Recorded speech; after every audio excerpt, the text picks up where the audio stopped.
Hello my YouTube family, welcome back to my channel. তো তোমরা সবাই কেমন আছো? আশা করছি ভালো আছো, আর আমিও খুব ভালো আছি। তো দেখো, আজকে আবার একটা নেল আর্টের বড় ভিডিও নিয়ে আমি চলে এসেছি।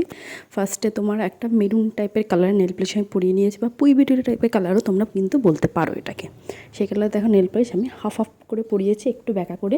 ওপর দিকে হাফ পরিয়েছি, মানে ব্যাকা করে, নিচের দিকটা হাফ পরিয়েছি, আর মিডিল পোর্শনটা আমি একটু ফাঁকা রেখেছি, কিন্তু সোজাসুজি না, একটু ব্যাকা টাইপের। যদি আমার ওপরটা একটু বেশি পরানো হয়ে গেছে, তো তোমাদের বেস অনুযায়ী তোমরা করবে।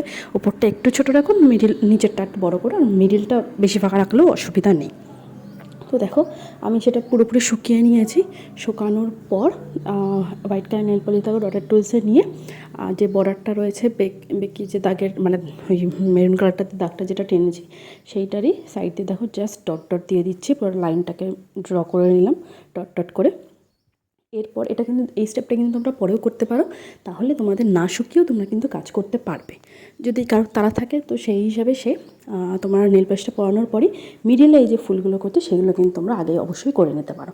আমার যেহেতু সময় ছিল, তাই আমি ওটা শুকিয়ে নিয়ে তারপর আগে বর্ডার লাইন টেনেছি, তারপর ফুলগুলো করেছি। এটা তোমাদের ইচ্ছা মতো তোমরা করবে। তো দেখো, 3টে আমি ফুল করেছি। আমার যেহেতু ওইটুকুই জায়গা ছিল, 5টা ডট করে মিডলটা পুরোটা ভরাট করে নিয়েছে। তো তোমরা এখানে 4টে করে ডট দিয়ে ফুল কিন্তু করতে পারো, তা ভালো লাগবে। আর মিডিলে দেখো হোয়াইট কালার একটা করে ডট দিয়ে দিয়েছি। তো কেমন লাগলো অবশ্যই জানিও, ভালো লাগলে একটা লাইক করে দিও। আর এখন টাটা।